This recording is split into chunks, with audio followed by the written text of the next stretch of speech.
नमस्कार, स्वागत है आपका हेलो किसान में। आपके साथ मैं हूं अंजू सिंह। हेलो किसान, आप किसानों का अपना लाइव फोन इन कार्यक्रम, जहां हम आपके लिए लेकर आते हैं खेती किसानी से संबंधित अलग अलग विषय, ताकि हमारे किसान अपनी समस्याएं उन विषय से जुड़े हुए हमारे विशेषज्ञों तक पहुंचा सकें और लाइव यानी तुरंत अपनी समस्याओं का समाधान भी जान सकें, वो भी सिर्फ एक कॉल के माध्यम से। तो आज किन विषयों पर हम बात करने वाले हैं, कौन सी फसलों पर हम चर्चा करेंगे और आपके सवाल लेंगे, आइए डालते हैं सबसे पहले उस पर नजर। आज के हमारे विषय हैं जायद उड़द मूंग में कीट व रोग नियंत्रण और साथ ही मशरूम की खेती। देखिए, दोनों ही जो विषय हैं हमारे किसानों की आय में वृद्धि करने के लिहाज से बहुत महत्वपूर्ण है। जायद की फसलों की बात करें तो ये बहुत छोटा सा समय होता है, उस वक्त कई बार किसान कोशिशें करते हैं कि उनका खेत खाली ना रहे और ऐसे में ये फसलें लेकर वो अपनी आय में बढ़ोतरी कर सकते हैं। और साथ ही मशरूम भी एक ऐसा ही हमारे किसानों के लिए बहुत ही उत्तम विकल्प है। तो अगर आपके कोई सवाल हैं तो आप हमें कॉल करके हम तक अपने सवाल पहुँचा सकते हैं। 2 टोल फ्री नंबर हैं जो कि आपके लिए अगले 1 घंटे तक उपलब्ध रहेंगे। नोट कर लें हमारे नंबर 1800-113060, दूसरा नंबर 1800-113061, टोल फ्री, यानी इन पर आपका कोई शुल्क नहीं लगेगा। तो सोचना क्या है, फ़ोन उठाएं और हमें फ़ोन करें, अपने सवाल हम तक पहुंचाएं, क्योंकि अगला 1 घंटा ये सिर्फ आपके लिए है, आप किसानों के लिए है। हमारे 2 विशेषज्ञ दोनों ही विषयों पर बात करने के लिए और आपके सवालों के जवाब देने के लिए हमारे साथ उपस्थित रहेंगे। हमारे साथ सबसे पहले आपको बता दें कि डॉक्टर एस.एल. मीणा जी हैं। आप प्रधान वैज्ञानिक है सस्य विज्ञान संभाग IARI पूसा, नई दिल्ली में। डॉक्टर मीणा, बहुत बहुत स्वागत है आपका कार्यक्रम में। और आज आप हमें बताएंगे जायद उड़द मूंग के बारे में, चाहे कीट या बीमारियों से जुड़े हुए कोई सवाल हो या फिर इन दोनों ही फसलों से संबंधित कोई भी अगर आपका प्रश्न है तो आप डॉक्टर मीणा से उसका जवाब जान सकते हैं। और हमारे दूसरे मेहमान जो है वर्चुअल प्लेटफॉर्म पर हमारे साथ जुड़ेंगे, उनसे भी आपकी मुलाकात करवा देते हैं। हमारे साथ डॉक्टर VP शर्मा जी हैं। और VP शर्मा जी के बारे में आपको बता दें कि आप निदेशक हैं मशरूम निदेशालय अनुसंधान संस्थान चंबा घाट, सोलन, हिमाचल प्रदेश में। बहुत बहुत स्वागत है डॉक्टर शर्मा आपका कार्यक्रम में। आप हमें मशरूम की खेती के बारे में बताएंगे और जैसा कार्यक्रम की शुरुआत में ही हमने कहा कि दोनों ही विषय बहुत महत्वपूर्ण है हमारे किसानों की आय में वृद्धि करने के लिए, और सरकार का भी यही प्रयास है लगातार कि किसानों की आय में वृद्धि हो, उनकी आर्थिक स्थिति बेहतर हो, उनका आर्थिक विकास बेहतर हो। तो इसीलिए ऐसे विषय हम आप किसानों के लिए हर बार कार्यक्रम में लेकर आते हैं। तो चलिए चर्चा की शुरुआत करते हैं। जैसा कि हम जायद की फसल की बात कर रहे हैं, यानी ग्रीष्मकालीन फसल, जिसमें हम विशेष तौर से आज चर्चा करने वाले हैं उड़द मूंग के बारे में। तो डॉक्टर मीणा, जैसे कि कहा कि ये बहुत ही शॉर्ट स्पैन की फसलें होती हैं, 2 महीने के, मेरे ख्याल से 2 महीने में फसल तैयार हो जाती है। और ये वो समय है जो किसान कई बार खेत खाली छोड़ देता है, लेकिन इस समय को भी सही फसल के लिए उपयोग करके ना सिर्फ अपनी आय में आप वृद्धि कर सकते हैं, बल्कि इससे मिट्टी भी बेहतर होती है। क्या कहना चाहेंगे? बिल्कुल नहीं, आपने सही कहा कि रबी की जब फसल कट जाती है उसके बाद हम लेते हैं समर की जो फसल है, उनमें हम जायद उसको बोलते हैं। पहले तो क्या था कि हम लोग सिर्फ खरीफ और रबी में ही फसलें उगाते थे, लेकिन जब से हरित क्रांति आई है उसके बाद बहुत सारे हमारे नई तरह तकनीकी आई हैं और बहुत सारी हमारी जो प्रजातियां हैं, किस्में हैं, उन्नत किस्में हैं, उनका डेवलपमेंट हुआ है जी। तो उसके बाद से हमने देखा कि हमारे पास 2 या 2.5 महीने का टाइम होता है, तो क्यों ना हम उस समय का सदुपयोग करें और ज़मीन का भरपूर उपयोग करें। तो ये जो मूंग की जो फसल है या उड़द की जो फसल है, ये बहुत छोटे समय में तैयार हो जाती है। विशेष करके जो मूंग है वो 2-2.5 महीने में पक के तैयार हो जाता है और इससे बहुत अच्छी आमदनी किसान भाई कमा सकते हैं। और साथ साथ जो आपकी जो भूमि है उसकी जो उर्वरा शक्ति है वो भी बढ़ती है इससे, क्योंकि ये दलहनी फसलें जितनी भी होती है इनके जड़ों में राइजोबियम होता है और वो बहुत ही कारगर होता है नाइट्रोजन फिक्सेशन करने के लिए। तो नाइट्रोजन की रिक्वायरमेंट ये फसलें कर लेती हैं और आने वाली जो फसल होती है उनके लिए नाइट्रोजन छोड़ जाती है। तो मूंग और उड़द की फसल अगर आप ग्रीष्मकालीन टाइम करेंगे तो नो डाउट आपका जो प्रोडक्शन है दाल का वो तो बढ़ेगा, साथ साथ आपका मुनाफा और आपकी जो भूमि की जो उर्वरा शक्ति है वो बढ़ेगी। जी बिल्कुल। और देखिए, दलहन की अगर हम बात करें तो दलहन को लेकर के भी सरकार किसानों को लगातार प्रोत्साहित कर रही है ताकि इसमें हम आत्मनिर्भर हो सकें। और इसका असर भी देखने को मिल रहा है कि किसान अब छोटे समय के लिए ही सही, लेकिन ऐसे फसलों का चुनाव कर रहे हैं, खासतौर पर दलहनी फसलों का, जिससे ना सिर्फ उन्हें अच्छे भाव मिले, उनकी आय में वृद्धि हो, साथ ही अगली फसल के लिए आपकी जो मिट्टी की उर्वरता है वो बेहतर हो और इसे हम लगातार कहते हैं कि वैज्ञानिक तरीकों को अपनाकर कैसे हमारे किसान अच्छी फसल ले सकते हैं और अपनी मिट्टी की गुणवत्ता को भी बेहतर कर सकते हैं। आइए देखते हैं इससे जुड़ी हमारी ये रिपोर्ट।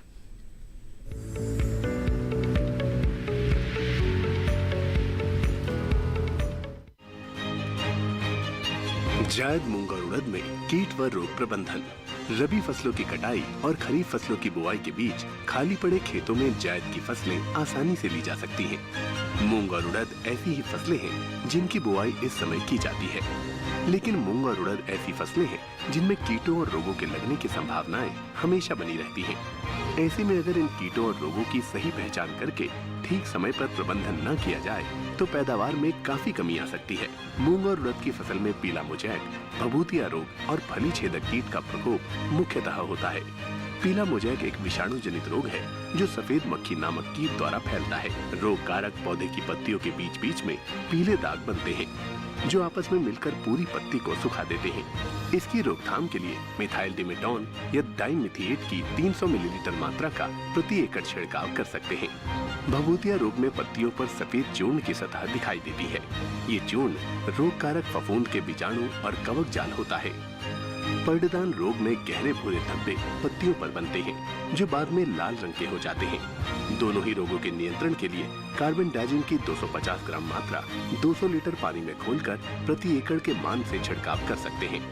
फली छेदक कीट फलियों के दानों को नुकसान पहुंचाता है। इनके नियंत्रण हेतु क्विनाफॉस 400 मिलीलीटर का प्रति एकड़ छिड़काव किया जा सकता है। किसान इस बात का विशेष ध्यान रखें कि किसी भी दवा के छिड़काव से पहले कृषि विशेषज्ञ की सलाह जरूर लें।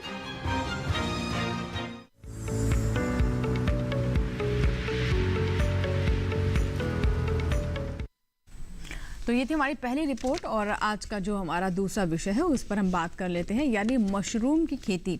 हमारे साथ डॉक्टर शर्मा हैं, उनसे बात करते हैं। डॉक्टर शर्मा, जैसा कि हम मशरूम की खेती की बात कर रहे हैं और कहा यह जाता है कि आज के समय में वो किसान जिनके पास कम भूमि है, भूमिहीन है, उनके लिए मशरूम एक ऐसा विकल्प है जिससे ना सिर्फ उनकी आय बढ़ेगी बल्कि साथ ही साथ वो अपनी कमाई को दुगुना तिगुना बढ़ा सकते हैं। क्या कहना चाहेंगे?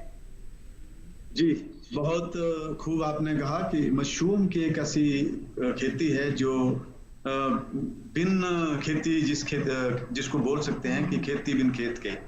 मशरूम की फसल के लिए लगभग नगण्य जमीन की जरूरत पड़ती है और क्योंकि वर्टिकल फार्मिंग इसमें हम कर सकते हैं, ऊपर की ओर हम जा सकते हैं और मशरूम की जो फसल है इसको इंडोर क्रॉप के रूप में देखा जाता है, यानी कि कमरों के अंदर लगाया जाता है और इसके लिए कोई सीजन नहीं होता क्योंकि कई तरह के मशरूम हैं जिनको मौसमी तौर पे भी अगर मशरूम की खेती करना चाहें तो हम पूरा वर्ष भर डिफरेंट टाइप के जो मशरूम होते हैं, विभिन्न प्रकार के जो मशरूम होते हैं, उसकी खेती जो भी मौसम चल रहा होता है, गर्मी के टाइम पे गर्मी वाला मशरूम होता है, सर्दी के टाइम पे सर्दी वाला मशरूम होता है, तो पूरे वर्ष भर हम एक मौसमी मशरूम की खेती कर सकते हैं। और अगला कोई स्केल नहीं होता मशरूम की खेती का। अगर किसी किसान के पास छोटी सी झोपड़ी है उसमें मशरूम लगा सकते हैं। अगर वो बहुत ज्यादा इन्वेस्टमेंट करना चाहते हैं, बहुत ज्यादा पैसा लगाना चाहते हैं तो कई कमरे बना सकते हैं, कई टनों के हिसाब से प्रतिदिन जो उत्पादन कर सकते हैं। जी जी जी बिल्कुल, यानी एक छोटा सा किसान या फिर ये कहे कि जैसा कि हमें डॉक्टर शर्मा ने बताया कि बिना खेत के खेती अगर हम कहें मशरूम की खेती को तो गलत नहीं होगा। अगर छोटी सी झोपड़ी भी है तो उसमें भी मचाने बना करके एक किसान मशरूम की फसल ले सकता है। और इसे बड़े पैमाने पर अगर बात करें तो इसे एक बड़े प्रोजेक्ट के तौर पर भी हम देख रहे हैं कि किया जा रहा है। और जैसा कि हमें डॉक्टर शर्मा ने बताया कि बड़े प्रोजेक्ट्स में ज़्यादा उत्पादन भी होता है, तो यानी सबके लिए कुछ ना कुछ है मशरूम की खेती में। आइए देखते से जुड़ी हमारी रिपोर्ट।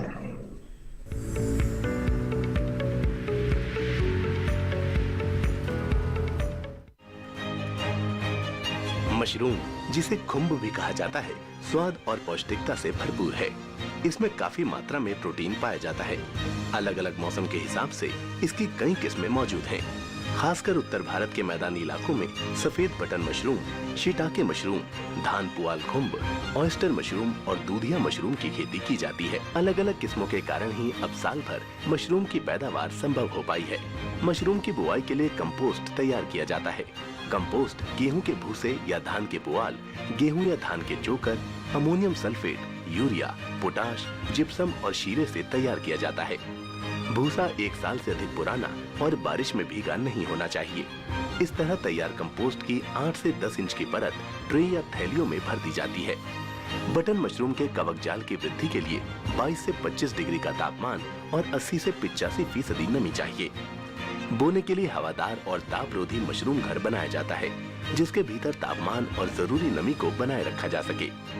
मशरूम घर का फर्श पक्का होना जरूरी है। 1 वर्ग मीटर क्षेत्रफल में औसतन 8 से 10 किलो मशरूम की उपज होती है, जो 100 किलो कंपोस्ट में 6 से 8 हफ्तों में प्राप्त होती है। तुड़ाई के बाद मशरूम को बहते पानी में धोकर तुरंत 5 डिग्री सेंटीग्रेड पर ठंडा कर लेना चाहिए। मशरूम की फसल बहुत तेजी से बढ़ती है और इसीलिए बाजार का इंतजाम बेहद आवश्यक है। और हाँ, जंगली मशरूम और खाने वाली मशरूम अलग अलग होती है, इसीलिए मशरूम के लिए नजदीकी कृषि विज्ञान केंद्र या कृषि विश्वविद्यालय से ट्रेनिंग जरूर लें।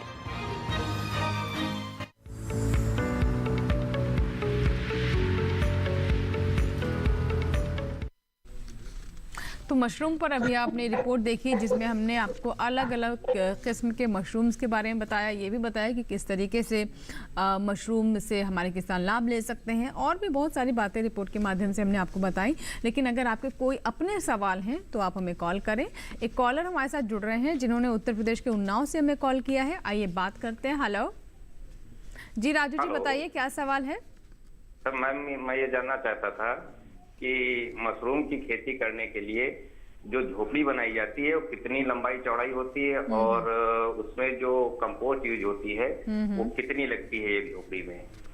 अच्छा ठीक है, तो आपके कहने का मतलब है कि कम से कम कितने स्पेस से इसकी शुरुआत की जा सकती है, ये सवाल? हाँ ठीक है। डॉक्टर वीपी शर्मा क्या बताना चाहेंगे, जैसे कि हमारे दर्शक हैं ये बहुत मतलब शुरुआती तौर पर जानना चाह रहे हैं कि कितने स्पेस से शुरू करें और कितना कंपोस्ट लगेगा, क्या बताना चाहेंगे? देखिए, मशरूम का अगर तो यही एक व्यवसाय है तब तो कम से कम 20 टन कम से कम उत्पादन वर्ष में होना चाहिए, अगर ये व्यवसाय करना चाहते हैं।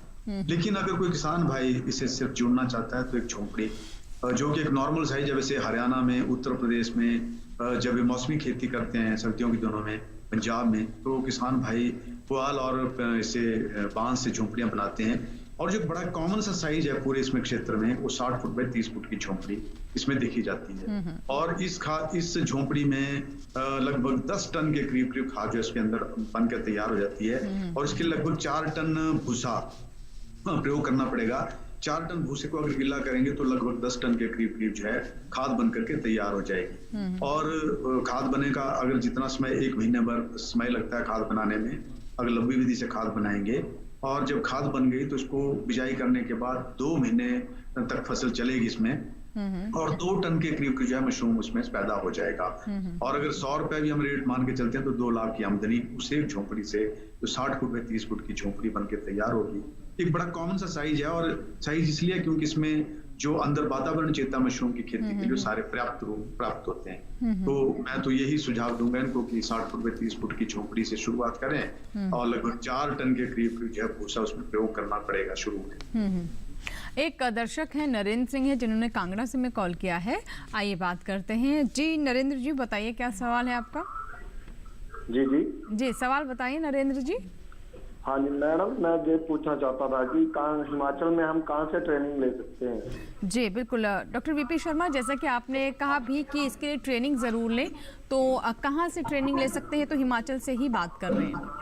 हाँ जी मैडम, इसके लिए क्योंकि मशरूम की जो खेती है एक टेक्निकल जॉब है बेसिकली, क्योंकि इसके लिए एक जानकारी, टेक्निकल जो जानकारी है इसका होना बहुत जरूरी है। कुंभ अनुसंधान निदेशालय भारत वर्ष के हिमाचल प्रदेश में कार्यरत है, और इसके अंडर हमारे 32 अखिल भारतीय समन्वित कुंभ परियोजनाएं 26 राज्यों में चल रही हैं, और हर जो समन्वित परियोजनाएं वहां पे भी मशरूम का ट्रेनिंग देते हैं। लेकिन सबसे अच्छी डायरेक्टरेट ऑफ मशरूम सर्च में हमारे यहाँ पे प्रशिक्षण चलते रहते हैं।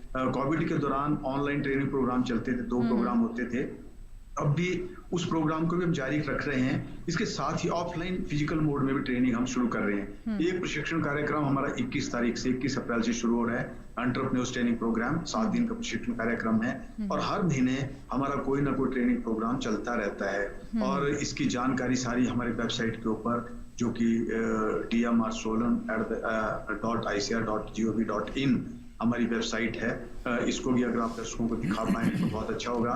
तो सब इसको नोट कर लें, जितनी भी जानकारी ट्रेनिंग से रिलेटेड होती है हम अपनी वेबसाइट पर डालते रहते हैं। और इसके साथ ही हमारे जो 32 एक्टिव सेंटर हैं जो पूरे भारतवर्ष में फैले हैं, वहाँ पे भी प्रशिक्षण कार्यक्रम समय समय पे चलते हैं, उसकी जानकारी भी हम अपने इस वेबसाइट के ऊपर देते रहते हैं। जी, यानी शर्मा जी, अभी जैसे हमारे दर्शक ये जानना चाह रहे थे तो उनके लिए उन्होंने बहुत सही समय पर सवाल किया, ये कहें हम, जैसे आप बता रहे हैं कि 21 तारीख से तो ट्रेनिंग शुरू ही हो रही है। हाँ जी, अभी शुरू हो रहा है 21 तारीख से, तो ये ज्वाइन कर सकते हैं उस ट्रेनिंग प्रोग्राम को जी, तो उसमें आ सकते हैं ये। जी। एक कॉलर है नंद स्वरूप मिश्रा जी हैं, जिन्होंने उत्तर प्रदेश के बाराबंकी से हमें कॉल किया है। नंद स्वरूप जी, बताइए क्या सवाल है आपका। हेलो। हाँ, नमस्कार सर, मैं नंद स्वरूप मिश्रा बाराबंकी उत्तर प्रदेश से। मैं जानना चाहता हूँ कि हमारे जो है मौसम 3 प्रकार के होते हैं, गर्मी होती है, जाड़ा होता है, बरसात होता है। तो हमें तीनों मौसम में जो है मशरूम की खेती करने के लिए कौन कौन से एहतियात, कौन कौन से सावधानी बरतनी चाहिए जिससे हम भरपूर पैदावार पा सकें। जी मिश्रा जी, क्योंकि अगर आप मौसमी खेती करना चाहते हैं तो आपको अलग अलग मशरूम का चयन करना पड़ेगा। निश्चित तौर पे सर्दियों में बटन मशरूम, जिसकी बहुत अच्छी मार्केट भी है, उसकी खेती करनी पड़ेगी।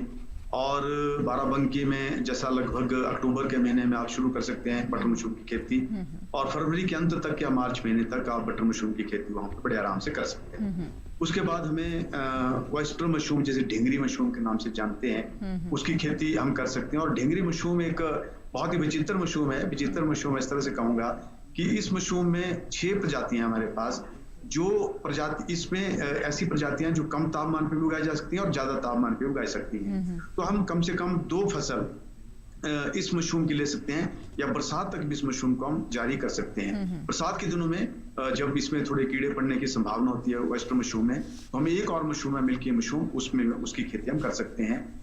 मिल्की मशरूम की खेती ज्यादा तापमान के ऊपर होती है, और इस तरह पूरे वर्ष भर 3 मशरूम का चयन कर करके ही ये किसान भाई बाराबंकी जैसी जगह पे मशरूम का उत्पादन मौसमी खेती के रूप में कर सकता है। जी, एक कॉलर है विवेक जी हैं, जिन्होंने हमें दिल्ली से कॉल किया है। विवेक जी, स्वागत है हेलो किसान में, बताइए क्या सवाल है आपका। नमस्कार मैम। जी नमस्कार मैम, मैं दिल्ली से बोल रहा हूँ। हमने मूंग की खेती स्टार्ट करी है, 10 एकड़ जमीन पे हमने लगाई है जी। मूंग 421 नंबर है उसका। अब जैविक खेती हम लोग स्टार्ट करना चाह रहे हैं, लेकिन उसमें कीड़ा लग गया। जी बिल्कुल सर, तो बीज विक्रेता ने हमें जो सजेस्ट किया है वो एम्बोज और चैलेंजर दवाई है।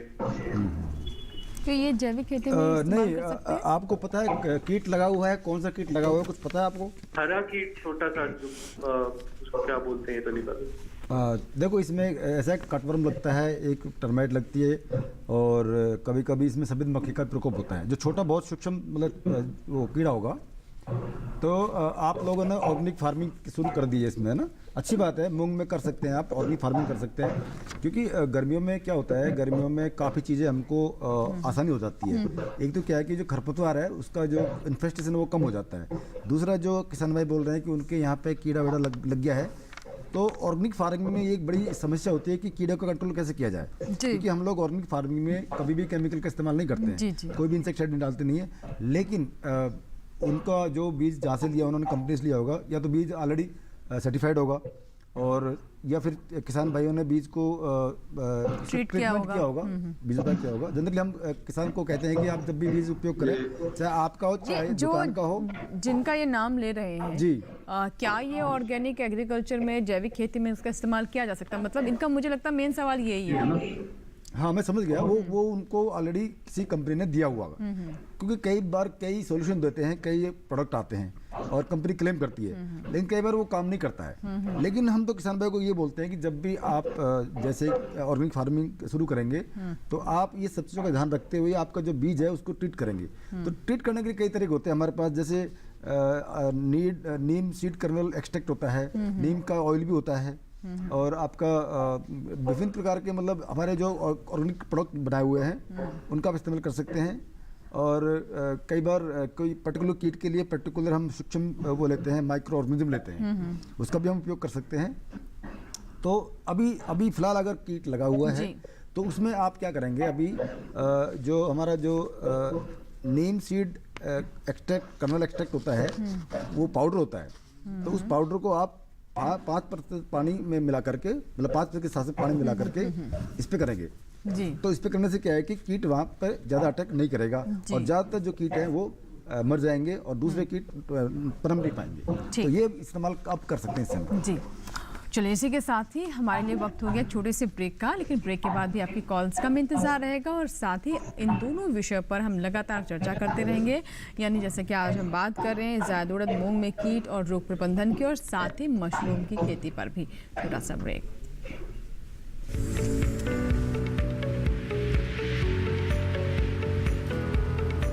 अरे भाई, सुना नहीं क्या?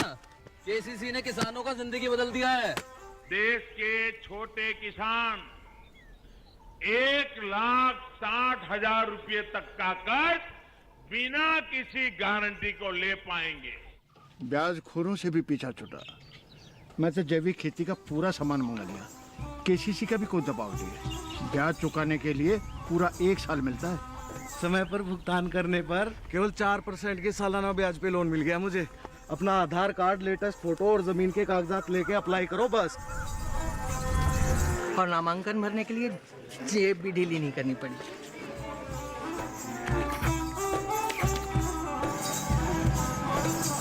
चाचा, उधार चुकाने के 24 घंटे के बाद उतने ही पैसे वापस निकाल सकते हैं।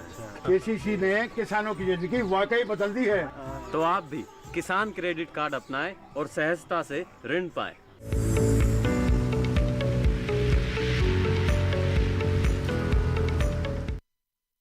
ब्रेक के बाद एक बार फिर स्वागत है आपका हेलो किसान में। अगर आप अभी अभी हमारे साथ जुड़ रहे हैं तो आपको बता दें कि आज हम बात कर रहे हैं जायद की मूंग और साथ ही उड़द के बारे में, कैसे इसमें कीट प्रबंधन करें, और इसके अलावा जानकारी दे रहे हैं मशरूम की खेती पर। इन दोनों विषय से जुड़े अगर आपके कोई भी सवाल है तो आप हमें कॉल कर सकते हैं। 2 टोल फ्री नंबर आपके लिए यहाँ पर लगातार चल रहे हैं जिन पर आप कॉल करें और अपने सवाल हम तक पहुँचाएँ। नंबर हम टेलीविजन स्क्रीन पर आपके लिए साथ साथ फ्लैश करते जाएंगे। और हमारे साथ कॉलर जुड़ चुके हैं, सुशांत जी हैं जिन्होंने ओडिशा से कॉल किया है। आइए पहले उनका सवाल ले लेते हैं। और एक और कॉलर हैं, वो भी हमें कॉल कर रहे हैं, उनसे भी हम बात करेंगे। तो चलिए पहले सुशांत जी से बात करते हैं। हेलो हेलो सुशांत जी, मुझे सुन पा रहे हैं आप? हेलो जी सुशांत जी, बताइए क्या सवाल। जी नमस्कार, बताइए क्या सवाल है। मशरूम खेती का बारे में जानना था, कहाँ पर प्रशिक्षण मिलता है उसके बारे में जानना था। क्या? मशरूम का खेती के बारे में प्रशिक्षण कहाँ पर मिलता है? ट्रेनिंग कहाँ से ले? ठीक है। ट्रेनिंग कहाँ से ले? डॉक्टर वीपी सिंह ये मशरूम की खेती करना चाहते हैं, ओडिशा से हमारे दर्शक हैं। मैडम, मैंने पहले बताया कि प्रशिक्षण कार्यक्रम जो है हमारे अलग अलग जो हमारे स्वनिर्मित केंद्र हैं उनमें चलते रहते हैं और ये उड़ीसा से हैं जैसा मुझे मालूम हुआ। तो उड़ीसा में हमारा Orissa university of agriculture and technology Bhubaneswar में स्थित है। वहाँ पे हमारा सेंटर है, वहाँ जाके भी ये प्रशिक्षण प्राप्त कर सकते हैं। वैसे अगर हमारे पास आके भी प्रशिक्षण प्राप्त करना चाहें तो यहाँ पे भी इनका स्वागत है। और हम लोग हर महीने 1 या 2 प्रशिक्षण कार्यक्रम हम चलाते रहते हैं। साथ ही ऑनलाइन प्रशिक्षण कार्यक्रम भी हमारे चलते रहते हैं अभी, जिसकी सारी जानकारी हमारी वेबसाइट के ऊपर जो मैंने आपको बताया dmrsolan.icr.gov.in के ऊपर जाकर के पूरा जो जानकारी उसके ऊपर से ले सकते हैं। जी, एक कॉलर और है, आइए उनसे बात कर लेते हैं। हेलो जी नमस्कार, स्वागत है हेलो किसान में। पटना से हमारे साथ एक दर्शक हैं। जी बताएं क्या सवाल है आपका। राकेश कुमार जी, सवाल है कि मशरूम का जो स्पॉन है पॉइंटर मशरूम का कहाँ से मिलेगा और इसका ट्रेनिंग कहाँ से मिलेगा? जी, ट्रेनिंग के बारे में तो कई बार जवाब दे चुके हैं, लेकिन जैसे कि डॉक्टर वीपी शर्मा जी क्या बताना चाहेंगे? देखिए, प्रशिक्षण का तो मैंने बात कर ही ली। कहाँ से? पटना से हैं शायद ये। जी। तो समस्तीपुर सबसे नियरेस्ट सेंटर है हमारा वहाँ पे जाकर के वहाँ पे जो सेंट्रल एग्रीकल्चर यूनिवर्सिटी है वहाँ पे हमारा एक स्वनिर्मित केंद्र है और वहाँ पे ये जाकर के बीज भी प्राप्त कर सकते हैं। और प्रशिक्षण कार्यक्रम वहाँ पे कई प्रशिक्षण कार्यक्रम हर महीने 2-3 प्रशिक्षण कार्यक्रम वहाँ पे चलते हैं। और वेस्टर्न मशरूम का लेना चाहें या दूसरे मशरूम का लेना चाहें तो सभी तरह के प्रशिक्षण कार्यक्रम वहाँ पे आयोजित होते हैं। वहाँ संपर्क कर सकते हैं और वहाँ पे अपना जो प्रशिक्षण है वहाँ से प्राप्त कर सकते हैं। जी, डॉक्टर शर्मा लगातार हमारे साथ बने हुए मशरूम से जुड़े जो भी आपके सवाल हैं ज़रूर आप हम तक अपने सवाल पहुंचाइए। बात करते हैं डॉक्टर मीणा से। डॉक्टर मीणा, जैसे कि हम बात करें जायद की फसल की, जिसमें विशेष तौर पर हम उड़द और मूंग के बारे में चर्चा कर रहे हैं, मैं आपसे जानना चाहूँगी कि अभी इन फसलों की अवस्था क्या है? देखिए, वैसे हम लोग क्या करते हैं, गर्मियों की जो फसलें होती हैं इसमें विशेष करके मूंग और उड़द है, तो इसकी जो बुआई का जो समय होता है, उपयुक्त समय होता है, वो होता है 15 मार्च के आसपास। और 15 मार्च से लेके हम लोग 15 अप्रैल तक इसकी बुआई कर सकते हैं। तो जिन किसान भाइयों ने 15 मार्च तक बुआई कर ली होगी, 15 मार्च के आसपास बुआई की होगी, तो वो मूंग आपका करीब करीब 1 महीने का हो गया है, यानी कि उसमें पत्तियां बन गई हैं, अभी वो ब्रांचिंग स्टेज में आ गया होगा, यानी कि उसमें टहनियाँ बनना शुरू हो गया है। तो ये टहनियाँ बनना शुरू हो गया जब, इसका मतलब ये होता है कि आपकी जो फसल है वो बहुत ही सेंसिटिव अवस्था में आ चुकी है, तो इस समय उसको पानी की आवश्यकता पड़ेगी, बहुत जरूरी है कि पानी उसको मिले। और अभी जैसे आप देख रहे हैं कि तापक्रम बहुत ज़्यादा हो रहा है, तो जब 45 पार जा रहा है, 45 के पार जा रहा है कई जगह, तो जब तापक्रम बढ़ता है तो हमारे जो एटमॉस्फेयर होता है उसमें जो हमारी हवा होती है, उसमें जो आर्द्रता होती है उसमें कमी आ जाती है। जब आर्द्रता कम हो जाती है तो हमारा जो पौधा है वो ट्रांसपिरेशन ज़्यादा करता है, यानी कि वाष्पोषण की जो प्रक्रिया ज़्यादा बढ़ जाती है, तो उसकी पूर्ति करने के लिए हमको पानी देना पड़ता है। तो गर्मियों में किसान भाई को विशेष सलाह देते हैं हमने कि 15 से 20 दिन के अंतराल में, कई बार 10 से 15 के अंतराल में भी आप दे सकते हैं, पानी देना चाहिए। और अभी आपकी जो मूंग है या उड़द है वो ब्रांचिंग स्टेज में, यानी टहनियाँ निकलना शुरू हो गया है, तो आपको उसकी पानी की आवश्यकता पड़ेगी।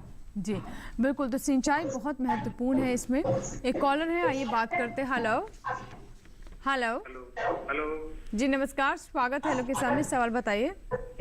घनश्याम जी। हाँ मैडम, सवाल ये था ना कि ये जो DMR सोलन से जो डॉक्टर साहब आए हुए हैं आज, उनसे जानना था कि उनके यहाँ क्या मशरूम के प्रोडक्ट बनाने की भी कोई ट्रेनिंग दी जाती है क्या? किस चीज़ के प्रोडक्ट? मशरूम के? मशरूम से कोई प्रोडक्ट बनते हैं? अच्छा, ये बहुत अच्छा सवाल है डॉक्टर VP शर्मा। जैसे कि मेरे ख्याल से ये प्रसंस्करण की बात कर रहे हैं, या फिर मशरूम के और कौन कौन से प्रोडक्ट्स बन सकते हैं, और उसके बारे में जानना चाहते हैं, क्या बताना चाहेंगे? जी मैडम, जो मशरूम है क्योंकि इसकी शेल्फ लाइफ बहुत कम होती है, तो पिछले कुछ वर्षों से हमारा जो अनुसंधान केंद्र है ये इस ओर भी अग्रसर है, और हमारे जितने भी सेंटर हैं वहाँ भी इस दिशा में काम चल रहा है। और पिछले कुछ वर्षों में लगभग 35 डिफरेंट टाइप के प्रोडक्ट्स मशरूम के हमने डेवलप किए हैं, उसकी टेक्नोलॉजी विकसित की है, और लगभग 10 टेक्नोलॉजी ऐसी हैं जिसको कमर्शियलाइज भी किया है, जिसको स्टेक होल्डर्स को दे दिया गया है। तो यहाँ पे विशेष कार्यक्रम की स्पेसिफिक उसी के ऊपर हम प्रशिक्षण कार्यक्रम चलाएं वैसा तो नहीं हम चलाते, लेकिन यहाँ पे इंडिविजुअल ट्रेनिंग आप आकर के कुंभ अनुसंधान निदेशालय में 3 दिन का प्रशिक्षण देते हैं, तो कुछ एक जो टेक्नोलॉजीज हैं, कुछ एक जो बड़े कॉमन प्रोडक्ट्स होते हैं, उसके बारे में प्रशिक्षण यहाँ से प्राप्त कर सकते हैं, और उसके लिए हमसे संपर्क कर सकते हैं। और वो प्रशिक्षण कभी भी आयोजित किया जा सकता है, इंडिविजुअल जो ट्रेनिंग प्रोग्राम्स होते हैं उसको हम कभी भी उसका आयोजन कर सकते हैं, और जो भी इनके इंटरेस्ट के एरियाज होंगे उसको इनको प्रशिक्षण दिया जा सकता है। जी बिल्कुल, तो आपकी रुचि किस दिशा में है ये बहुत महत्व रखता है, ताकि उसी के अनुसार ही आप प्रशिक्षण कार्यक्रम जो है उसका चुनाव कर सकें और आगे बढ़ सकें। डॉक्टर मीणा, जैसे कि आपने सिंचाई के बारे में बताया कि बहुत महत्वपूर्ण रहता है, अब सिंचाई की तो बात हो गई, बीमारियां और कीट कौन कौन से हैं? तो कीट पहले हम जान लेते हैं कि ये जो फसलें होती हैं जायद की, जिसमें आज हम वैसे तो उड़द और मूंग की बात कर रहे हैं, लेकिन और भी जो दलहनी फसलें हैं उसमें किस किस तरह के कीट लगने की आशंका रहती है? बिल्कुल ठीक कहा आपने। एक्चुअली हमारा जो गर्मी की जो फसल होती है उनमें मूंग हमारा महत्वपूर्ण होता है, उसके बाद उड़द भी है, और भी फसलें लगाते हैं, लोबिया भी लगाते हैं किसान भाई, और चरी भी लगाते हैं, और कुछ लोग क्लस्टर बीन यानी कि गुआर है उसका भी खेती करते हैं। लेकिन मूंग बीन बहुत ही महत्वपूर्ण है, क्योंकि ये दलहनी फसलें हैं और दाल वाली फसल है, और मूंग की जो डिमांड है हमारे देश में वो ज़्यादा है। तो इनमें क्या है कि वैसे तो संभावना ये होती है कि गर्मियों में इनमें कम कीड़े लगते हैं, कम रोग आते हैं, लेकिन फिर भी कई बार क्या है किसान भाई सीड का उपचार करना भूल जाता है, तो बीज उपचार भूल जाता है, तो कई बार क्या है कि कोई न कोई उसमें कीड़ा, हानिकारक कीट या फिर कोई रोग लग सकता है। तो उसके लिए क्या है कि बता दो आपको, जो महत्वपूर्ण जो हमारे कीड़े हैं, एक तो होता है शुरू में जब हमारा जब फसल उगती है, मुश्किल से 5-10 दिन की होती है, तो उसमें कटवर्म नाम का एक कीड़ा होता लगता है। और कई बार क्या है कि कई फील्ड में जैसे सैंडिलोम का फील्ड है, या कोई डेजर्ट है, या इस तरह का मिट्टी है जो सैंडिलोम है, उसमें क्या है कि टर्माइट का प्रकोप यानी कि जो दीमक है उसका प्रकोप भी कभी देखने को मिलता है। दूसरा क्या है कि येलो मोज़ेक वायरस भी देखने को मिलता है, जो कि सफ़ेद मक्खी के थ्रू फैलता है। तो मूंग में हम आशंका करते हैं कि है वायरस, लेकिन फैलता ये मक्खी के थ्रू, सफेद मक्खी के थ्रू। हाँ, क्योंकि वायरस मूवमेंट खुद नहीं कर सकता है, लेकिन चिपक के ये और मक्खी के थ्रू जाता है। वो बहुत छोटी मक्खी होती है, सफेद मक्खी होती है, तो वो इसका ट्रांसमिशन करती है, एक पौधे से दूसरे पौधे में ले जाती है। तो यानी कि हमें डर रहता है ज्यादातर येलो मोजेक वायरस का, वो मोस्टली खरीफ में ज्यादा होता है, रबी में कम होता है और जायद में और कम होता है। लेकिन अगर आपके खेत में अगर पीली पत्ती आपको दिखाई दे रही है, कहीं पैच में, कहीं कुछ कुछ, तो अगर एक दो पौधे में अगर ये बीमारी नजर आती है तो आप उस पौधों को निकाल के बाहर फेंक दीजिए। लेकिन अगर ज़्यादा एरिया में ये फैल रहा है तो आप बिल्कुल उसमें सफ़ेद मक्खी को रोकने के लिए एक रसायन का इस्तेमाल आप कर सकते हैं। उसका नाम है इमिडोक्लोप्रिड।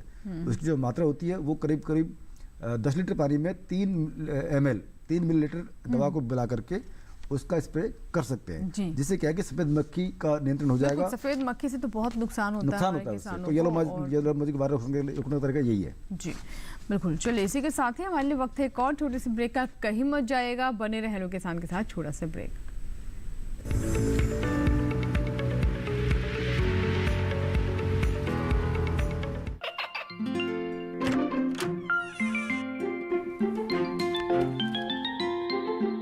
ये क्या हो रहा है?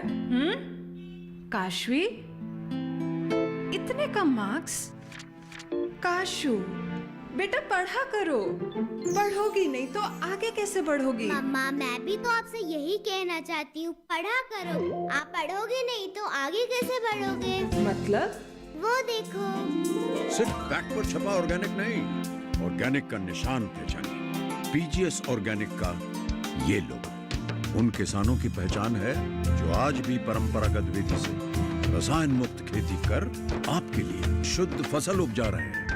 अब समझे मम्मा, अगर मैं प्योर ऑर्गेनिक फूड नहीं खाऊंगी तो अच्छे मार्क्स कहाँ से लाऊंगी? अच्छा बच्चों, जैविक खेती की इस मुहिम को आगे बढ़ाइए, शुद्ध ऑर्गेनिक अपनाइए।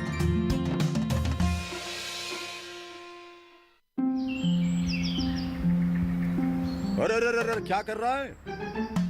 इधर इधर इधर, हम बोल रहे हैं तेरे बीजू का। पुतला बोल रहा है? हाँ, पक्षियों से तो हम खेत को बचा लेते हैं, पर इन घातक रसायनों से कैसे बचाएं? मतलब? देख बेटा, तू जो ये अंधाधुंध रसायन मिलाता है ना, मिट्टी की सेहत बिगड़ने लगी है, और जब माटी ही कमजोर पड़ जाएगी तो उपज कैसे सेहतमंद होगी? हाँ? अरे पहले ऐसा नहीं था। पूछना अपने बड़े बुजुर्गों से, कैसे फसल लहलहाती थी, शुद्धता झलकती थी। हाँ, माटी भी तंदुरुस्त और लोग भी। पहली वाली बात कहाँ? पर अब तो सब यही डाले हैं। सब नहीं, आज भी लाखों जागरूक किसान परंपरागत विधि से फसल उगा रहे हैं। खर्चा कम और उपज की कीमत भी बेहतर पा रहे हैं। ठीक है भाई, मैं भी आज से जैविक खेती शुरू करूंगा। माटी से प्रेम की परंपरा है परंपरागत खेती।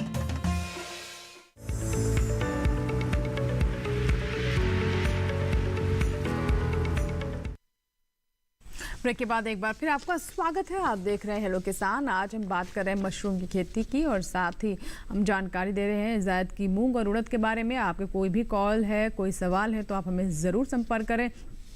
एक कॉलर हैं जिन्होंने महाराष्ट्र से हमें कॉल किया है, विनायक जी हैं फोन लाइन पर। आइए बात करते हैं। विनायक जी, स्वागत है हेलो किसान में। बताइए क्या सवाल है? नमस्ते मैडम जी। नमस्कार। मेरा सवाल है उड़द के वास्ते। बताएं। ओ ट्रैप लगाते ना अपन उड़द में। हाँ जी। हाँ जी। तो हाँ, उसमें वो जो गोली लगाते उसका नाम क्या है? एक फिर से बताइए सवाल। वो पाना खाने अली का गोली लगाते ना। क्या लगाया था? वो ट्रैप में गोली लगाते ना। अच्छा, ट्रैप लगाया, येलो ट्रैप। हाँ, वो गोली का नाम क्या है? वो नहीं, मैं समझ नहीं पा रहा। कौन सी गोली के बारे में आप पूछ रहे हैं कुछ? नहीं, आपकी मतलब जो फसल है उड़द की फसल, ट्रैप में जो ये लगाते ना। हाँ, उसका नाम क्या है?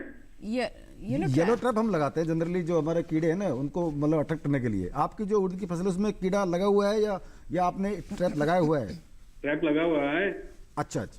हाँ तो कोई नहीं। एक्चुअली हम लोग क्या करते हैं, इनको लग रहा है कि शायद कोई दवा का इस्तेमाल भी किया जाता है ट्रैप के साथ, है क्या ऐसा? नहीं, ट्रैप का मतलब ये होता है कि उससे हमें पता लग जाता है कि जैसे चिपक जाते हैं। हाँ, चिपक जाते हैं जितने भी आपके जो होते हैं ना उसमें इंसेक्ट, स्पेशली जो जिनको अट्रैक्ट करता है एक्चुअली वो रूट से चिपक जाते इसलिए हैं रंग भी इसका पीला रखा हाँ जाता है। तो वो क्योंकि वो जो कीड़े आपके जो होते हैं ना वो येलो कलर को बहुत पसंद करते हैं, तो वो हो जाएंगे तो उसमें वो ट्रैप हो जाते हैं। जैसे कई बार क्या होता है ना, येलो ट्रैप तो ठीक है, उसे पता भी लग जाता है कितने कीड़े हैं कितने क्या है, चिपक जाते हैं उसमें, तो ऐसे कंट्रोल हो जाता है।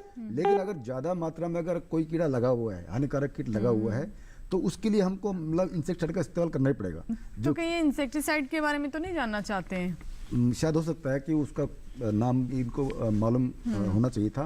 देखिए जनरली क्या होता है, हर एक जो हमारा रसायन जो होता है वो अलग अलग तरीके से कंट्रोल करता है। जी जी। जैसे हम समझते हैं कि कोई हानिकारक कीट आपकी फसलों में लगा हुआ है, उड़द हो चाहे मूंग हो, तो उसमें हम लोग देखते हैं कि कौन सा कीट इसमें लगा, किस तरह का नेचर का है। कई बार क्या होता है जो कीट होता है वो जो आपकी जो पत्तियां हैं पौधों की उनसे रस चूसते हैं, तो सकिंग टाइप ऑफ जो इंसेक्ट होते हैं उनके लिए हम डाई मेथड का इस्तेमाल करते हैं। लेकिन कई होते हैं काटने वाले होते हैं जो सिर्फ कुतरते हैं, तो उनके लिए हम इमिडाक्लोपिड का इस्तेमाल कर लेते हैं। कई तरह की हमारे पास इंसेक्टिसाइड्स हैं, उनका इस्तेमाल कर सकते हैं। तो मैंने पहले बताया था आपको कि जो इमिडाक्लोपिड है उसका जो मात्रा है वो 3 ml 10 लीटर में घोलकर आप इस पर कर सकते हैं। और जो डाइमेथोएट है उसका 0.03% उसका घोल बना करके भी आप इस्तेमाल कर सकते हैं। डिपेंड करेगा कौन सा उसमें कीट लगा हुआ है। जी जी बिल्कुल। तो अगर आपके कोई सवाल हैं तो आप हमें कॉल करें, टोल फ्री नंबर देख सकते हैं आप स्क्रीन पर, हम फ्लैश कर रहे हैं। विषय के बारे में भी हम आपको बता चुके हैं। अब बात कर लेते हैं डॉक्टर वीपी शर्मा से। डॉक्टर शर्मा, जैसे कि हम मशरूम की खेती की बात कर रहे हैं। हेलो जी जी जी बिल्कुल। तो जैसा कि कुछ हमारे दर्शक थे वो सीजनल खेती के बारे में बात कर रहे थे, लेकिन किस तरह कौन से किस्में हैं या फिर कौन से मशरूम हैं जो कि हमारे भारतीय कंज्यूमर्स के अगर लिहाज से बात करें जो ज़्यादा प्रचलन में हैं, जो जिनकी ज़्यादा मांग रहती है और जिससे हमारे किसानों को भी फ़ायदा हो सके? जी मैडम, बहुत बढ़िया प्रश्न आपका। पूरे विश्व की बात करें तो लगभग 60 मशरूम की खेती पूरे विश्व में होती है और भारतवर्ष में 5 मशरूम है जो ज्यादा प्रचलित है। इसमें भी सबसे ज्यादा जो मशरूम बिकने वाला, खाने वाला, उगाने वाला मशरूम है बटन मशरूम है। और कुल जो हम उत्पादन करते हैं लगभग 2,50,000 टन के करीब का उत्पादन हम करते हैं हमारा देश। उसमें से 70% जो उत्पादन आता है बटन मशरूम का आता है। दूसरे नंबर पे ढिंगरी मशरूम है, ऑयस्टर मशरूम जिसे कहते हैं, लगभग 16% का योगदान उसका है। कई प्रजातियां उसमें गर्मी में भी उगा सकते हैं, सर्दी में भी उगा सकते हैं। उस मशरूम को उगाना बहुत ही आसान है और उसके बाद उगाने के बाद उसका रख रखाव करना बहुत आसान है, क्योंकि उसको हम धूप में सुखा सकते हैं और डिब्बा बंदी करके या धूप में सुखा करके किसी बैग में पैक करके उसको 6 महीने 1 साल तक हम उसका भंडारण कर सकते हैं। तीसरा मशरूम पेडिस्टा मशरूम है, पुआल वाला मशरूम, और खासकर जो तटीय क्षेत्र हैं, जो राज्य हैं जैसे उड़ीसा का, वहाँ पे मशरूम काफी प्रचलित है और बहुत स्वादिष्ट मशरूम है। लेकिन उसका शेल्फ लाइफ, जो टिकाऊ क्षमता है, बहुत ही कम है। 1 दिन में मशरूम खराब हो जाता है तो उसी दिन उसका प्रयोग करना पड़ता है। इसके साथ ही दक्षिण भारत में मिल्की मशरूम है जो कि बिल्कुल दूध की तरह दिखने वाला मशरूम है। काफी लंबी उसकी टिकाऊ क्षमता है, 7-8 दिन तक मशरूम खराब नहीं होता। वो भी काफी प्रचलित है दक्षिण भारत में। और पिछले कुछ वर्षों से पूरे भारतवर्ष में, विशेषकर नॉर्थ ईस्ट जो उत्तरी पूर्व राज्य हैं या जो उत्तर भारत के हिमाचल प्रदेश, जम्मू एंड कश्मीर, उत्तराखंड या कुछ हरियाणा के क्षेत्र हैं, इन क्षेत्रों में एक नया मशरूम, स्टाके मशरूम, जिसको नया भारतवर्ष में थोड़ा नया है, बल्कि विश्व में नंबर 1 मशरूम वही है। और पूरे विश्व में देखें तो 26% के करीब योगदान उसी मशरूम का है। लेकिन पिछले कुछ वर्षों से इन क्षेत्रों में, इन राज्यों में उस मशरूम का उत्पादन भी बढ़ा है। बहुत सारे किसान, पर्टिकुलरली जो नौजवान मशरूम ग्रोअर हैं, उस मशरूम की ओर आकर्षित हुए हैं, उन्होंने इसका व्यापार, इसकी खेती करना शुरू कर दिया। इसके दाम भी जो ये 5 मशरूम हैं जो इनका उत्पादन भारतवर्ष में हो रहा है। इसके साथ ही कुछ औषधीय मशरूम जिसे कॉर्डिसेप्स, कीड़ा जड़ी मशरूम के नाम से जानते हैं, औषधीय मशरूम है, उसकी खेती भी कुछ जो एंटरप्रेन्योर्स हैं यंग, उन्होंने इसकी खेती भी शुरू किया है। और कुल मिलाकर के हम 7-8 मशरूम की खेती यहाँ पे भारतवर्ष में भी कर रहे हैं। जी बिल्कुल। ललित हमारे साथ एक दर्शक है, ललित कुमार, जिन्होंने उत्तर प्रदेश से हमें कॉल किया है। ललित जी, स्वागत है हेलो किसान में, सवाल बताइए। हाँ जी जी नमस्कार। हेलो ललित जी, क्या मुझे सुन पा रहे हैं आप? हाँ बताइए, सवाल बताएं अपना। हमारा सवाल ये है कि जैसे मैनपुरी के सबसे नजदीक में प्रशिक्षण केंद्र कौन सा है और किस मौसम में प्रारंभ की जाए और ये इसके बीज वगैरह कहाँ से प्राप्त हो सकते हैं? इसके लिए हम आपसे गाइडलाइन चाह रहे हैं। ठीक है, ललित जी हमारे साथ हैं फोन लाइन पर। डॉक्टर शर्मा क्या बताना चाहेंगे आप? मशरूम का देखिए, मैंने बताया कि 5 मशरूम की खेती भारत वर्ष करते हैं, और जो बटन मशरूम है वो सर्दियों में लगने वाला मशरूम है। 16 से 18 डिग्री सेंटीग्रेड उसके लिए तापमान चाहिए होता है। तो जैसे ही सर्दियां प्रारंभ होती हैं अक्टूबर के महीने में इसका काम शुरू कर सकते हैं आप। 2 तरह की विधियां होती हैं। मौसमी खेती करनी है तो खाद को आप स्वयं भी बना सकते हैं, या बनी बनाई खाद भी आप ले सकते हैं, जिसके लिए कुछ इंफ्रास्ट्रक्चर का जरूरत होता है, जिसको आम आदमी, आम किसान उसको बना नहीं सकता, क्योंकि उसके लिए कुछ डेवलप जैसे पास्चुरेशन चैम्बर वगैरह इंफ्रास्ट्रक्चर उसके लिए बनाना पड़ता है। तो लंबी विधि से मैं तो सलाह दूंगा इनको कि ये लंबी विधि से अपना काम शुरू करें शुरू में, और अक्टूबर के महीने में खाद बना लें। खाद बनाने में 1 महीने का समय लगेगा। जब खाद बनाना शुरू करें तो उसी वक्त बीज का भी बुकिंग करा लें, क्योंकि जो मशरूम का बीज है, जैसे दूसरी फसलों में बीज हम दुकान पे जाते हैं और बीज की दुकान पे जाते हैं तो बीज वहां से उठा करके ले आते हैं। मशरूम का बीज ऐसा नहीं होता।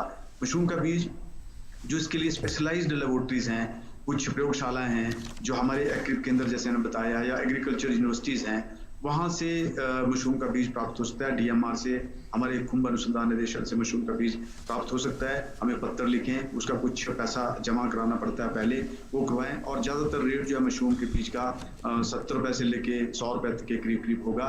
तो जितना खाद बनाना है, जैसे मैंने बताया कि अगर इन्होंने 5 क्विंटल, मान लीजिए 5 क्विंटल भूसे से खाद बनाना है, तो लगभग 12.5 क्विंटल खाद बनेगा, और आधा किलो प्रति क्विंटल के हिसाब से खाद के हिसाब से बीज बुक कराना पड़ेगा। तो या 1% तक हम जा सकते हैं। तो जितना क्विंटल खाद है उतना किलो बीज, बटन मशरूम की अगर बात कर रहा हूं मैं, तो उतना बीज इनको बुक कराना पड़ेगा। तो बीज जब ये अपनी योजना शुरू कर रहे हैं खाद बनाने की, उसी वक्त जो भी लेबोरेटरीज है, हमारा जो वेबसाइट मैंने बताया, मैडम मैं बार बार रिपीट कर रहा हूँ इस चीज को, इस पे सारी जानकारी दी गई है। उसके ऊपर एक डाटाबेस है कि कितनी प्रयोगशाला है हमारे भारतवर्ष में जहां से मशरूम का बीज प्राप्त कर सकते हैं, हमारे कौन से जो समन्वित केंद्र हैं कहाँ पे हैं, वहां से बीज प्राप्त कर सकते हैं। जितनी एग्रीकल्चर यूनिवर्सिटी जो बीज के केंद्र हैं, स्रोत हैं, उनकी जानकारी भी इसके ऊपर दी गई है। तो वहां जाकर के जानकारी हासिल कर सकते हैं, और इस तरह से अपना जो कार्यक्रम है बटन मशरूम की अगर बात करें तो उस तरह से इसका शुरू कर सकते हैं। जैसे अगर दूसरे मौसम है और वो दूसरा मशरूम लगाना चाहते हैं, तो उसके बारे में भी वो जब भी वो उसकी तैयारी करें, वो मशरूम के बीज का प्रबंध पहले कर ले। एक कॉलर है जी सर, मैं माफ कीजिएगा, आपको रुकना पड़ा है। कॉलर है, इंतजार कर रहे हैं। मंजीत जी हैं जिन्होंने हमें कॉल किया है, माफ़ कीजिएगा, कमलजीत जी हमारे साथ फ़ोन लाइन पर जुड़े हुए हैं। कमलजीत जी स्वागत है आपका, और आप हिमाचल प्रदेश से ही बात कर रहे हैं, बिलासपुर से। बताइए क्या सवाल है आपका? नमस्ते मैडम जी। जी नमस्कार मैडम जी, मैंने पता करना था तो मशरूम की जो खाद वगैरह बनाते हैं, कैसे बनाते हैं मैडम? अच्छा, मशरूम की खाद कैसे बनाते हैं? हालांकि इसका जवाब दे चुके हैं डॉक्टर शर्मा एक बार, लेकिन फिर भी क्योंकि दर्शक लगता है अभी भी हमारे साथ जुड़े हैं, डॉक्टर शर्मा क्या बताना चाहेंगे? जो मशरूम की खाद है उसकी जो हिमाचल का क्षेत्र है, क्योंकि ठंड रहती है इन क्षेत्रों में, तो जो लंबी विधि वाला मेथड है वो यहाँ पे ज्यादा कामयाब नहीं है। हमें खाद शॉर्ट मेथड से, एक लघु विधि से खाद बनानी पड़ती है, जिसके लिए कुछ एक विशेष एक फार्मूला है कि भूसा चाहिए होता है, उसके लिए मुर्गी का फीड चाहिए होता है, चोकर चाहिए होता है, कुछ जिप्सम चाहिए होता है, ये सारी कुछ क्वांटिटी, उसका स्पेसिफिक फार्मूला है। भूसे को लिया जाता है, गीला करते हैं, उसमें चिकन मिनरल को बुलाया जाता है, और इसमें पलटाइयाँ दी जाती हैं, और लगभग 12-14 दिन के करीब करीब ये बाहर रहती है खाद प्लेटफॉर्म पे। उसके बाद एक स्पेशल जो एक कमरा बनाया जाता है, जिसको पास्चुरेशन चैम्बर बोलते हैं हम, उसमें इसको शिफ्ट करते हैं। 7-8 दिन का समय वहां पे लगता है, और कुल मिलाकर के लगभग 22 से 25 दिन के बाद खाद जो है बन करके पूरी तरह से तैयार हो जाती है। जी जी। ये खाद अगर थोड़े छोटे स्तर पे करना चाहें तो हिमाचल प्रदेश में कुछ डिपार्टमेंट ऑफ एग्रीकल्चर या हॉर्टिकल्चर के विभाग के कुछ मदर यूनिट्स हैं कंपोस्ट के, वहां से भी ये खाद प्राप्त कर सकते हैं। तो बहुत उसकी जानकारी भी ये प्राप्त कर सकते हैं हमसे। जी बिल्कुल। तो खाद के बारे में ये थी विस्तृत जानकारी। तो बिल्कुल हम उम्मीद करते हैं कि आपका जो सवाल था उसका पूरा जवाब आपको मिल चुका है। इसी के साथ ही हेलो किसान में यहाँ वक्त एक छोटे से ब्रेक का, ब्रेक के बाद भी चर्चा जारी रहेगी। अगर आपने अभी तक हमें कॉल नहीं किया तो ज़रूर मिलाए हमारा नंबर और अपने सवाल पहुँचाएँ हमारे एक्सपर्ट्स के साथ। छोटा सा ब्रेक।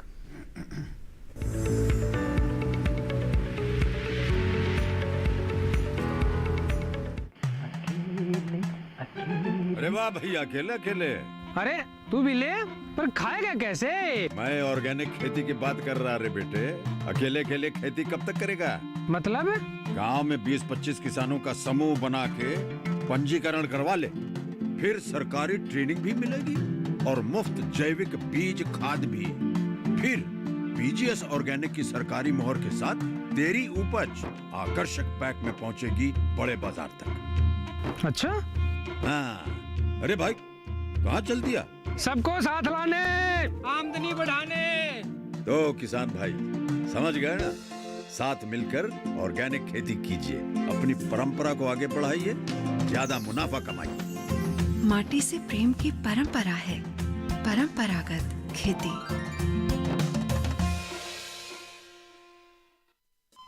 अरे सुन तो। मुझे क्या सुनाना चाहते हो? जो सुनाओ मेरी सौतन को। किसको? अरे वही तुम्हारा मोबाइल फोन जिससे सुबह शाम दिन रात चिपके रहते थे और कहते थे किसान कॉल सेंटर से बातें हो रही हैं। अच्छा ये बात है। हाँ क्यों, क्या हुआ? अब बात नहीं होती क्या? अब तो झट से बात हो जाती है। ऐसा क्या?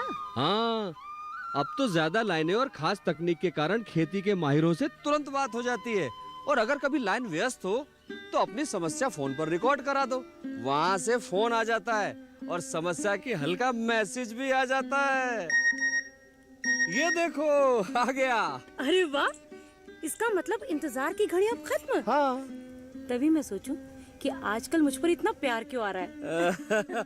कृषि संबंधी समस्याओं का अपनी भाषा में तुरंत हल पाने के लिए पूरे भारत में किसी भी फोन से हेल्पलाइन नंबर पर संपर्क करें। किसानों का दोस्त किसान कॉल सेंटर।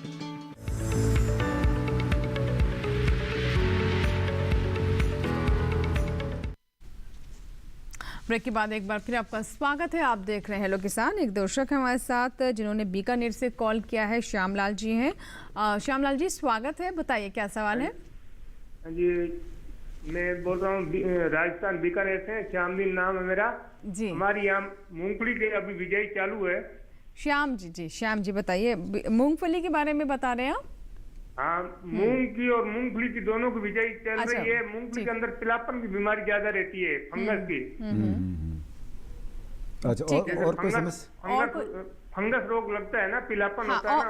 और कोई समस्या और कोई सवाल है आपका?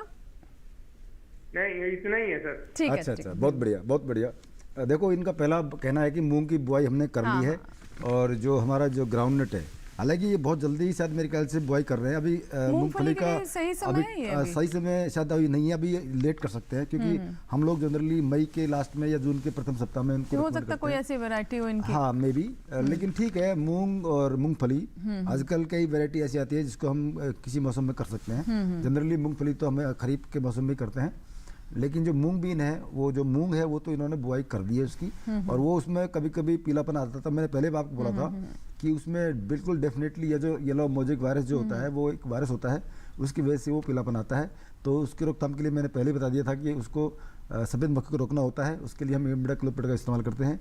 दूसरा जो इनका सवाल है कि मूंगफली में जब हम मूंगफली बोते हैं तो उसमें पीला पत्ते हो जाते हैं। ये एक आम बीमारी है एक्चुअली। ये जो मूंगफली है इसकी जो बीमारी है उनमें कॉमन बीमारी है कि शुरू में करीब 30 से 40 दिन के बाद सारे पत्ते जो है ना मूंगफली के वो पीले पड़ जाते हैं। उसके दो कारण होते हैं।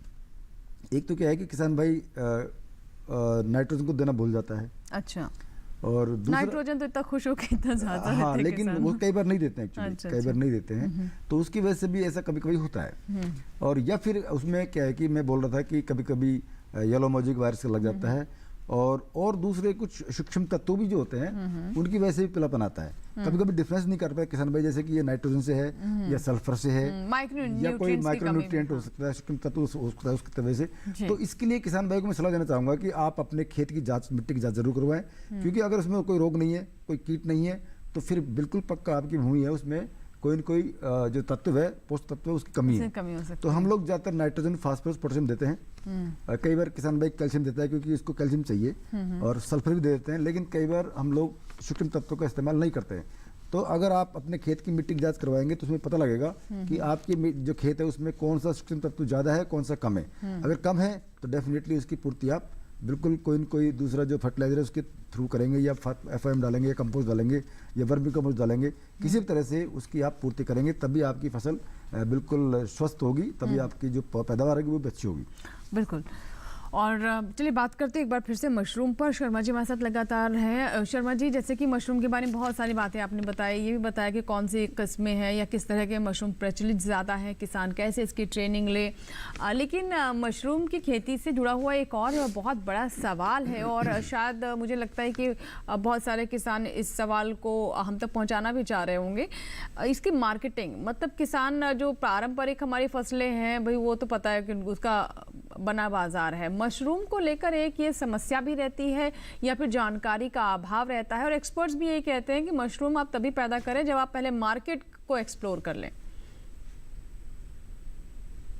मैडम आपने, क्योंकि मशरूम में निश्चित तौर पे मार्केटिंग विषय है, क्यों है विषय, क्योंकि जो मशरूम का शेल्फ लाइफ है, टिकाऊ क्षमता बहुत कम है। अवेयरनेस की कमी है, मैं जहां तक समझता हूँ। किसान चैनल्स में अपना भूमिका निभा रहे हैं, हम लोग भी प्रयासरत हैं। पॉपुलर आर्टिकल्स वगैरह लिख करके एक आम जनता को हम इससे अवगत करा रहे हैं कि मशरूम में क्या क्या फायदे हैं, क्योंकि मशरूम एक बहुत ही बढ़िया भोजन है, पौष्टिक गुणों से भरपूर है, औषधीय गुणों से भरपूर है, लेकिन हम खाते कम है भारतवर्ष में, जिसका बहुत बड़ा कारण एक अनअवेयरनेस है, क्योंकि हम वी आर नॉट अवेयर, हम उतना अवेयर नहीं है, हम परिचित नहीं है मशरूम के गुणों से। और खाने का लगभग 150 ग्राम मशरूम एक आदमी पूरे वर्ष में भारतवर्ष में खाता है, जबकि चीन में एक आदमी लगभग 27 किलो मशरूम एक वर्ष में खाता है। तो बहुत बड़ा गैप है। और जैसे जैसे लोगों में जागृति बढ़ रही है, मशरूम की मार्केटिंग भी बढ़ रही है, लेकिन ऐसा कभी नहीं होता कि मशरूम पैदा हो गया और उसको बेचने का वो बिकते नहीं, ऐसा कभी नहीं होता। अब मार्केट के बारे में तो ज्यादा हम चर्चा करें जब मशरूम का उत्पादन हो रहा है और मार्केट की दिक्कत आ रही हो, तो ऐसी स्थिति नहीं है। मशरूम का उत्पादन जैसे जैसे बढ़ेगा, मुझे पूरी आशा है कि जो मशरूम की मार्केट है वो भी उतनी ज्यादा बढ़ेगी। और इसमें एक और बड़े मजे की बात है कि मशरूम का अगर बहुत कम उत्पादन करते हैं तो मशरूम आपको घर घर बेचना पड़ेगा, मशरूम का थोड़ा ज्यादा उत्पादन करते हैं तो मशरूम से होटल में या मंडी में बेचना पड़ेगा, और मशरूम का और ज्यादा उत्पादन करते हैं तो मंडी खुद चल करके आपके घर में आएगी मशरूम को खरीदने के लिए। इस तरह है कि किस स्तर पे मशरूम का उत्पादन कर रहे हैं, और निश्चित तौर पे मशरूम के उत्पादन के से जुड़े समस्याएं छोटी मोटी आएंगी, लेकिन धीरे धीरे वो समस्याएं सुलझ जाती हैं और मशरूम के बेचने में कोई समस्या नहीं होती। जी बिल्कुल। तो जैसा कि हमें डॉक्टर शर्मा बता रहे हैं कि मशरूम क्योंकि पोषक तत्वों से भरपूर है और ये प्रोटीन का बहुत रिच सोर्स है, तो ख़ास तौर पर अगर हम जो वेजिटेरियन हैं या शाकाहारी, उनके साथ समस्या ये रहती है कि प्रोटीन की पूर्ति कहाँ से हो। तो अगर इसे हम अपने भोजन में शामिल करते हैं तो एक बहुत अच्छा ये प्रोटीन का सोर्स है, जैसा कि हमें डॉक्टर शर्मा बता भी रहे हैं कि लगातार इसकी लोकप्रियता भी बढ़ रही है।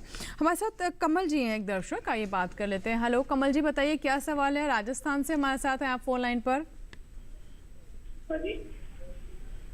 जी कमल जी, मुझे सुन पा रहे हैं आप? हाँ सुन पा रहा हूँ मैडम। जी बताइए, सवाल बताएं। मैडम ये जो मूंग जो पत्ता होता है उसके पत्ते के ऊपर और सफेद सब कीड़ा लगता है। सफेद कीड़ा, ठीक है। हाँ मैं वही बोल रहा था। वो पत्ता जो है ना वो हेल्थी होने की बजाय सिकुड़ जाता है और फिर पौधा आगे बढ़ नहीं पाता है। कौन सा कीड़ा होता है ये सफेद कीड़ा? व्हाइट फ्लाई में बोल रहा था। व्हाइट फ्लाई, जो सफेद मक्खी होती है। एक्चुअली बहुत छोटे छोटे सूक्ष्म ये बहुत सारे कीट होते हैं इस तरह से, जैसे जैशीर होते हैं, और जैसे आपका उन दिनों में ये जो आता है महू करके, महू, और ये जो आपका सफ़ेद मक्खी है। तो ये जो बता रहे हैं किसान भाई ये है कि जो मूंग की जो फसल है उसमें जो पत्तियां हैं उन पे सफ़ेद सफ़ेद कीट लगे हुए हैं, यानी कि डेफिनेटली वो व्हाइट फ्लाई है। तो व्हाइट फ्लाई क्या है कि मैं वही कह रहा था कि ये कैरियर है येलो मोज़ेक वायरस का।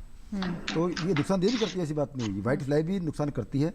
व्हाइट फ्लाई भी क्या है कि जो पत्ती हैं उनके रस चूसती है, और जब रस चूसती हैं तो फिर बाद में पत्तियों की वो जो सुगंधपन आना शुरू हो जाता है। बता भी रहे कि सिकुड़ रही है। हाँ, तो फिर हमको उसमें नजर आता है कि कुछ सिम्टम आ रहे हैं। तो ये जो सफ़ेद जो आपके जो कीट हैं, छोटे छोटे कीट हैं, ये बिल्कुल सफ़ेद मक्खी है। सफ़ेद मक्खी मूंग की पत्तियों को नुकसान पहुंचाती है। ये शेप जो होता है आपकी जो पत्ती है उसमें सक कर लेती है। जब शेप नहीं रहेगा पत्ती में तो डेफिनेटली पत्तियां सिकुड़ेंगी। तो इसके कंट्रोल के लिए मैं बता रहा हूँ, एक तो क्या है कि आप जब बीज बोएं तो उपचार करके बोएं, और अभी अगर आपके इस समय अगर पत्तियों पर नजर आ रहे हैं तो डेफिनेटली आप इमिडाक्लोपिड नाम की दवा आती है उसका इस्तेमाल करें, और उसकी जो मात्रा होती है वो 3 लीटर पानी में 1 ml यानी कि 1 मिलीलीटर दवा को 3 लीटर पानी में मिला करके उसका घोल बनाएं, और घोल बना करके इसका स्प्रे कर दें, तो ये सफेद मक्खी का आपका नियंत्रण हो जाएगा। जी। तो ये तो बात हुई कि कैसे मशरूम की खेती करें, और साथ ही हमने बात की आज उड़द और मूंग पर भी। बहुत बहुत शुक्रिया दोनों मेहमानों का। सबसे पहले मैं डॉक्टर शर्मा आपका शुक्रिया करना चाहूँगी, आपने बहुत महत्वपूर्ण जानकारी मशरूम से जुड़ी हुई हमारे दर्शकों को दी और बहुत सारे सवालों के जवाब भी दिए। बहुत बहुत धन्यवाद आपका। और डॉक्टर मीणा हमारे साथ लगातार स्टूडियो में बने रहे, आपका भी बहुत बहुत शुक्रिया, आपने भी बहुत महत्वपूर्ण जानकारी दी और हमारे बहुत सारे दर्शकों के सवालों के जवाब दिए। बहुत बहुत धन्यवाद। और इसी के साथ ही आज के हेलो किसान में फिलहाल इतना ही, लेकिन कल का हमारा विषय क्या है, आइए डालते हैं उस पर नजर। कल का हमारा विषय है गर्मियों में हरे पत्तेदार धनिये की खेती और साथ ही पपीते की खेती की देखभाल। तो दोनों विषय पर कल भी हम बात करेंगे। अगर आपके कोई सवाल हैं तो आप हमें ईमेल कर सकते हैं। हमारा ईमेल एड्रेस नोट कर लें। हमारा ईमेल एड्रेस से पहले आपको हमारा कॉल सेंटर नंबर आपको बता दें, 1800-1130-60 है। सोमवार से शनिवार सुबह 6 से रात 10 बजे के दरमियान आप इस पर कॉल कर सकते हैं और अपने सवाल हम तक पहुँचा सकते हैं। और आइए बताते हैं, हमारे बहुत सारे तरीके हैं जिसके माध्यम से आप हमें संपर्क कर सकते हैं। तो अभी हमने आपको कॉल सेंटर नंबर बताया और कौन कौन से तरीके वो भी आपको बता दें। आप कॉल सेंटर के अलावा हमारा ईमेल एड्रेस जो है उस पर भी अपने सवाल भेज सकते हैं। आइए बताते हैं आपको अपना ईमेल एड्रेस। हमारा ईमेल एड्रेस hellokisan2015@gmail.com। तो इस ईमेल एड्रेस पर ईमेल कर सकते हैं। इसके अलावा आप फेसबुक के माध्यम से भी हमें संपर्क करें। फेसबुक पर जाएं, सर्च में हेलो किसान टाइप करें, हमारा पेज खुल जाएगा। आप वॉल पर या मैसेंजर के माध्यम से भी अपने सवाल हम तक पहुंचा सकते हैं। तो ये हमारे तरीके थे जिसके माध्यम से आप हमें संपर्क कर सकते हैं। जाते जाते आपको ये भी बता दें कि अब आप हमारा ये कार्यक्रम हमारे यूट्यूब चैनल पर भी देख सकते हैं। इसके लिए करना बस आपको ये है कि टेलीविजन स्क्रीन पर दिखाए जा रहे इस QR कोड को स्कैन करें और यूट्यूब चैनल पर देखें हेलो किसान। इसके साथ ही DD किसान पर प्रसारित होने वाले अन्य कार्यक्रम भी हमारे यूट्यूब चैनल पर देख सकते हैं। तो जरूर जुड़े हमारे YouTube चैनल से। फिलहाल यहाँ लेंगे आपसे विदा, लेकिन आप बने रहें दूरदर्शन किसान के साथ। नमस्कार।